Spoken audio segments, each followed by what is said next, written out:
大家好，歡迎收睇 Max Online Go 淘金達人。咁我哋先望望個4小時圖先。上個禮拜呢，就同大家講過啦，就留意翻呢一個3897呢個範圍啦，因為呢度有個雙頂，同埋有可能係一個上震盪區間嘅頂部啦。咁如果呢度出現一啲洗倉嘅行為，即係譬如假突破跌翻穿個上升結構啊，或者突然間有動能抽落去嘅話呢，咁可能可以短線試一試向下試嘅，因為有可能係一個較深回調嘅開始啦。咁但係其實講咁多嘢啦，最終禮拜一呢，佢都係一支大陽燭就升穿咗呢一個3897呢個範圍嘅，係啦。所有下跌嘅嘢都見唔到噶啦。繼續向上，可能短線試先，因為而家仍然個周圖級別啦，你見到其實佢係不斷陽燭咁上緊去嘅，係啦，都未有一個明顯嘅回調嘅。隨時可能突然間有一日就震完之後就向下爆落去噶啦。咁就睇翻佢禮拜四嘅時候啦，係啦，禮拜四尾盤嘅時候呢，佢係出現咗一個明顯嘅下跌動能，喺9點鐘啦，係禮拜四，即係尾盤時段啦。咁呢度係跌穿咗一個較細嘅震盪區間啦。呢一個係4000到4057啊，你當4060啦。大力跌穿咗嘅。去到3943呢個範圍呢，就開始做一個反彈啦，打咗個雙底，跟住而家呢，收市之前呢，有一個震盪嘅形式上翻去嘅。係啦，今次呢一個震盪啦，因為而家其實明顯㗎啦，都係兩頂兩底做咗一個較大少少嘅震盪區間。但係今次呢個震盪呢，就同上次唔同啦。上個禮拜嗰個就係一個上行震盪，不斷咁樣 high low 同埋 high 上緊去嘅。好多時你就算呢度有力破咗呢，雖然佢回翻落嚟嘅時候，佢又踩翻個頂啦。但係你仍然係會鏡住，就係話佢係一個上行通道頂嘅範圍落翻嚟。唔知呢度會唔會突然間加速跌穿嘅？係啦。但係如果今次呢啲四方形嘅橫行呢，個區間範圍就明顯啲啦。即係如果佢真係好似上個禮拜一咁樣大力篤穿咗，跟住回翻落嚟嘅話呢，你就算呢啲位向上做嘅話呢，都會安心少少，就唔使驚話又有啲阻力啊咁樣，可能會拱翻落嚟咁樣。係啦。但係留意翻今次呢一個震盪出現嘅位置呢，係已經去到4000呢一個心理關口啦。通常呢啲咁嘅大嘅整數位呢，好多時就會有啲人可能減倉啊，或者獲利啊，所以就較大機會出現一啲突然間捉翻落嚟嘅下跌動能。係啦，雖然係出咗呢啲動能啦，但係你話震完之後係咪會好大機會下破啊，向下回翻深啊？你睇翻而家呢一個周圖嘅升勢呢，其實暫時係未有任何嘅下跌動能出現啦。日圖級別呢，就算係一支比較明顯少少嘅大陰燭啦，而且係食晒對上嗰一支嘅，即係食晒周三嗰一支嘅陽燭，係啦。同埋你望翻之前啦，上行震盪嘅時候呢，其實佢嗰個日圖呢都係出現咗一支十字星嘅啫，係啦，就未有試過，即係由8月到而家未有試過出現一支比較大少少嘅陰燭。但係啦，之前講過好多次啦，若果上升嘅動能強勁嘅話呢，佢一係就大力收復翻成個明顯升段嘅大盤，或者可能震完之後下破呢。你就可能可以睇佢呢一個範圍出現一個震盪，係啦。但係而家佢呢一個動能啦，雖然係明顯勁啦，但係佢又未去到即係收復大半啦，去到一半左右。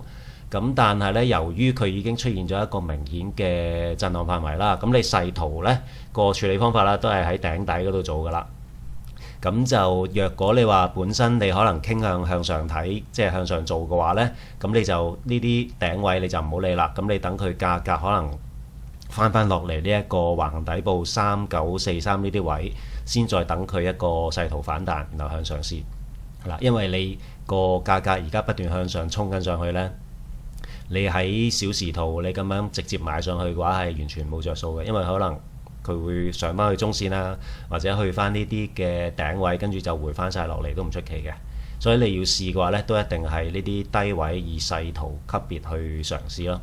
係啦。就而家明顯出現咗一個震盪啦。若果禮拜一開市嘅時候呢，其實呢一個4060呢一個都係關鍵位㗎啦。睇下究竟佢係會大力向上爆啊，即係好似上個禮拜週一開市嘅時候個情況咁樣，還是係可能篤穿少少，然之後抽翻落嚟。因為想講多一樣嘢呢，就係若果一般洗倉嘅行為呢，其實正常呢，佢就唔會話打到好遠嘅，因為其實你可以諗到洗倉即係嗰個莊要洗走一啲訂單盤啦。咁若果你係一個散戶啦，當咁你喺呢啲位沽落嚟嘅話，其實正常你止蝕呢，你都係擺呢啲範圍嘅啫，你就唔會擺到咁高去止蝕嘅。咁若果你見到佢禮拜一假如真係開市嘅時候呢度懟穿上去懟到咁高嘅話呢，其實啲你要留意翻，可能就假突破嘅機會呢就變得細咗，佢就可能係回翻嚟呢啲頂位，或者可能回翻去呢一個橫行嘅中線位繼續上，係啦。咁呢啲要留意咯。但係若果你見到佢一支大陽燭喺呢度篤上嚟，篤到嚟呢啲位就停咗啦，係啦。咁呢啲位呢，呢啲時候呢，你就要小心佢有機會會做一個假突破衝翻落嚟咯。係啦，咁所以關鍵位就係呢一度啦。咁若果嚟到呢啲位出現動力向下彈，跟住又破到結構嘅話，咁你都係向下試㗎啦。因為而家都係以細圖級別喺呢一個橫行區間嗰度打住先嘅。咁你話再細啲嘅話呢，佢而家就係一個10分鐘圖，咁而家就係一個上行震盪咁行緊上去啦，係啦。咁最近嘅阻力位呢，就而家係呢一個4027呢個位。呢個呢就係前橫行嘅一個中線啦，好明顯見到啲頂頂低低通開咗呢個位嘅，咁同埋佢就上行震盪，係啦。咁喺禮拜五11點零鐘嘅時候呢，都曾經出現過一啲較大嘅下跌動能啦，咁但係佢又未跌穿呢啲結構位，係啦，咁啊又上翻嚟，咁啊睇下禮拜一開市嘅時候嚟到呢啲位會唔會可能1分鐘5分鐘，係啦，更加細嘅圖呢，佢可能如果做啲咁嘅嘢嘅話呢，可能亦都係一個機會嚟嘅。係啦，咁但係就用細圖去試咯。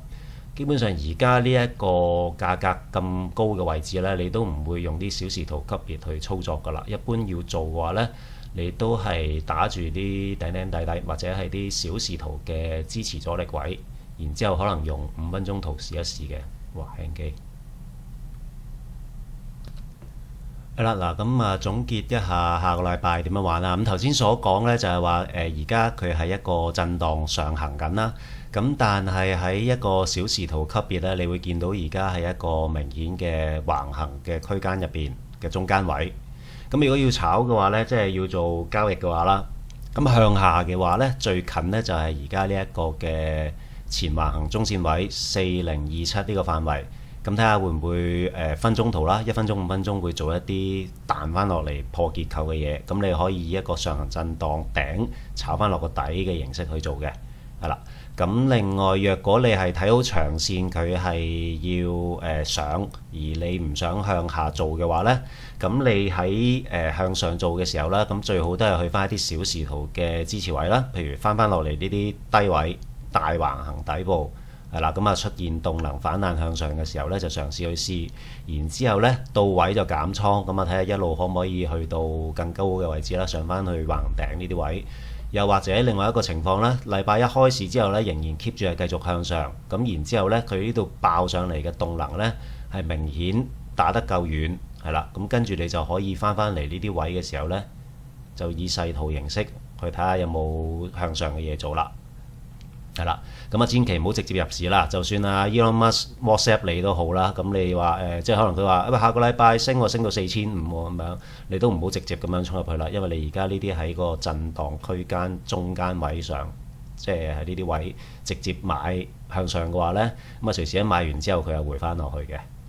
係啦，最緊要即係你知道向上向下冇關係嘅，你最緊要係出手嗰個位要合理，同埋你要知道個止蝕位喺邊咯。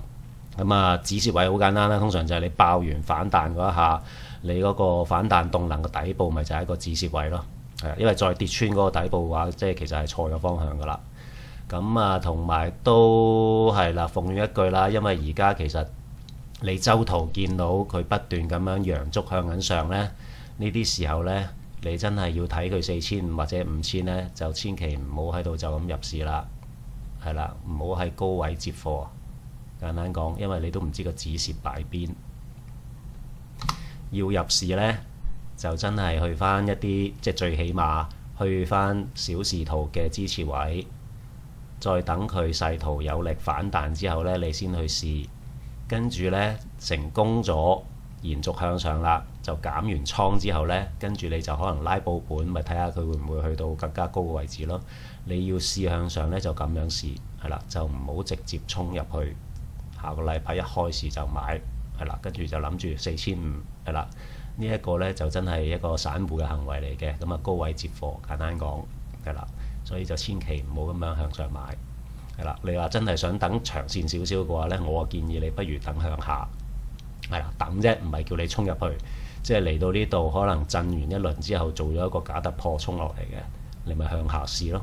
咁啊先試佢係咪震盪底咯，震盪底穿咗嘅話，咪睇翻個震盪1比1，睇下會唔會再打深啲咯，係啦。因為你升咗咁耐，你總要回調㗎，雖然你唔知佢幾時回調。咁同埋呢，今次呢一個震盪出現嘅位置呢，就係呢一個4000嘅大位，係啦。咁唔知佢會唔會玩耐啲先再俾方向你啊？還是可能今次就真係要向下跌，然之後回深啲啦。咁點樣先會知道佢回深啲呢？之前講過好多次啦，就係佢咁大力衝上嚟嘅話呢，佢一係好大力收復翻成個升段嘅大半。一係咧就震完之後咧，就明顯出支大陰燭打穿個震盪範圍，係啦。咁呢個時候就有機會係回深啲，係啦。咁到時先算啦，因為而家你都見唔到啲咩明顯嘅動能，所以暫時咧都係細圖或者唔係應該係向上向下，你都係以細圖去嘗試啦。咁我會較安全嘅，係啦。咁啊，下個禮拜若果係好大力升上去，升穿呢一個阻力位嘅話啦，咁啊睇翻個橫行頂啦，或者可能回翻落嚟呢啲位嘅話呢，咁啊睇下勢圖會唔會繼續反彈向上啦。咁向下嘅話呢，而家呢啲中間位其實你就算呢啲位真係有動能向下嘅話呢，其實你試都可能係試翻呢個啊，或者試翻呢一個上行震盪底部，係啦，個空間其實就唔夠大嘅。咁啊，最好你等價格翻上嚟呢個位，真係有反彈動能向下呢，就向下試咯。咁到時可能打翻落呢一個大橫行嘅中線，或者打翻嚟呢一個橫行底部，係啦。咁嗰個距離就闊啲咯。咁嗰個即係你會較多空間去操作嘅。咁啊，望一望上個禮拜呢，有個位就我覺得可以攞嚟講講嘅。咁啊，禮拜四嘅凌晨啦，朝頭早啦，係啦，咁就呢一個位呢，有咩好講呢？就係話之前講過呢，就係話當個動能衝落嚟好大力嘅時候啦，一係就大力收復翻個跌段嘅大半啦，或者震完之後跟住有力上破嗰個震盪範圍，係啦，咁你可以向上試，但係向上試呢，都係以一個震盪嘅形式咁做啦，即係嗰個止賺位唔好望咁遠，係啦，咁今次呢一個呢，就係好多時會出現嘅就係臨到一啲支持位嘅時候，佢就會可能出現一個減速，係啦。咁呢一個係一個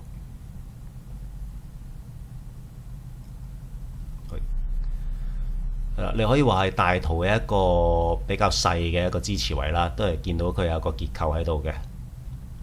咁喺5分鐘圖呢，你會見到佢升到上嚟之後啦，咁呢度突然間出現一個大力嘅突破啦，突破咗呢一紮底啦，或者前底呢一個範圍啦，係啦。咁但係佢就唔係直接大陰燭衝到落嚟呢一個小時圖支持位嘅，佢係臨到之前呢出現一個減速嘅行為，係啦。咁因為我之前都有講過一係減速，一係就大力收復跌段大半啊咁樣。咁減速行為係點樣呢？就係呢一種啦。會升下挫下，升下挫下咁樣嘅，跌穿少少又抽翻上去，跌穿少少又抽翻上去。咁然之後呢，去到呢一個支持位嘅時候啦，雖然佢未到啦，仲爭少少啦，但係你會見到明顯係一段動能打翻上去，破翻呢啲結構嘅，係啦。咁呢啲時候佢能夠破到結構嘅話呢，就算佢最後升唔穿，即係回調完升唔穿呢個頂都好，佢都較大機會會喺呢啲範圍出現一個震盪。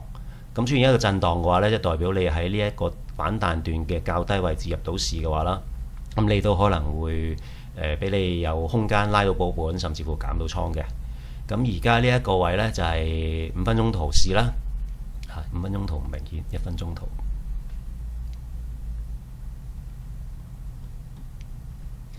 咁佢反彈完之後，呢段動能係即係都明顯勁㗎啦。咁就618呢個位，你會見到佢係有個發力向下打落去，跟住又抽翻上嚟嘅，係啦，咁亦都有啲頂部啊，同埋呢啲有啲底部咁樣做咗一個換位啦，係啦，咁但係佢回落嚟呢一下呢，就都明顯大力嘅，係啦，咁通常咧呢啲時候呢，你一係就唔玩，要玩嘅話呢，你就要知道佢將會形成一個震盪嘅機會呢，就變得較大，所以當真係接咗反彈咗向上之後呢，你到位就可能要做一啲倉位管理啦。譬如可能到咗呢度嘅時候呢，你就已經要拉保本啦，行咗1:1啦嘛，係啦，夠距離你可能要拉保本，甚至乎可能食少少，就費事白做，係啦。咁然之後上翻嚟呢啲咁嘅明顯嘅換位呢，呢啲位亦都係做一啲倉位管理嘅。因為就算最後佢真係要上翻去呢一個前頂嘅位置啦，佢都可以好似而家咁樣回翻晒落嚟，係啦，打埋你個止蝕，或者可能再篤穿埋呢個底少少，跟住先再上去嘅，係啦。所以點解要做倉位管理就係咁解啦。因為縱使最後個價格方向係行啱嘅，係最終係上到去嘅，上翻前頂嘅，甚至破頂嘅，佢都可以落嚟打翻你個保本，甚至乎止蝕先上去咯，係啦。所以當你見到你要向上買，但係回調嘅動能好強嘅時候呢，咁呢個時候你就一係選擇唔玩，係啦，一係咧就選擇入完市之後呢，真係到位就即刻做一啲倉位管理，拉保本，甚至乎減倉，係啦。咁呢個呢，佢就升穿咗少少之後，又抽翻晒落嚟，係啦，跟住先至再上翻去翻個橫行頂部，係啦。咁但係今次呢個交易就最主要係想講何謂減速咯。你會見到佢係呢度大陰燭落咗嚟之後啦，跟住會抽翻上去，即係見到都有速度嘅抽翻上去，跟住跌穿少少，然之後又抽翻上去，跌穿少少又抽翻上去，係啦，跟住最後就一嘢大力咁樣升穿呢啲咁嘅下跌結構，係啦，咁破咗嗰個結構嘅話呢，咁佢就會較大機會出現一個震盪或者延伸向上咯，係啦，咁個圖形就係咁樣啦，你見到錯下，然之後大力咁樣抽翻上去嘅，係啦，咁呢個係其中一種你可以打翻個反彈嘅。咁另外就係之前成日講啊，大力真係如果佢由呢度直接大力抽落嚟嘅話呢，係啦，咁你一係就見到有段動能大力抽翻上去，而家呢段動能其實都夠大力㗎啦，大力抽翻上去大半，或者可能喺度做完震盪之後，見到佢有力爆翻上去，係啦。咁你就可以嘗試睇下會唔會喺呢啲震盪頂啊，或者震盪中線呢啲位試下入市啦，然之後就做翻一個震盪，係啦。所謂做震盪嘅意思，即係佢呢度下跌落嚟，佢可能回調翻到呢度，然後就繼續向下噶嘛。即係佢有機會呢啲位就反彈向翻下嘅，係啦，你唔會知噶嘛。咁所以如果呢啲位俾你入到市，即係假如震完之後有力上破啊，呢個橫行頂入咗市。係啦，至少可能擺呢位啦。你到咗呢啲範圍呢，你就一係食晒佢，一係就做一係食多，係啦，一係總之做倉位管理啦。你就唔好呢度入完市見到哇震完之後有力反彈喎，咁應該可能打翻上嚟喎，咁樣你呢啲人望得太遠啦，係啦，不切實際。咁你就純粹係以呢段動能下跌，大力下跌，你呢度彈得翻上去嘅話呢，有機會你呢個向上呢，只係呢一個下跌嘅回調，係啦，或者可能呢度做一個震盪。所以你到位呢，你就要做倉位管理。好啦，咁呢個分享就係咁多啦。咁今個禮拜咁多啦。咁覺得幫到手嘅，麻煩 like、share 或者 subscribe 我哋嘅 channel 啦。咁若果有啲咩股票、期貨、指數想了解下個走勢嘅話呢，都可以去翻我條頻道洞悉市場規律嗰邊就留翻言嘅。咁我見到有機會或者可能近一啲關鍵位嘅話呢，都會攞出嚟分享嘅。咁今個禮拜咁多，多謝晒各位，拜拜。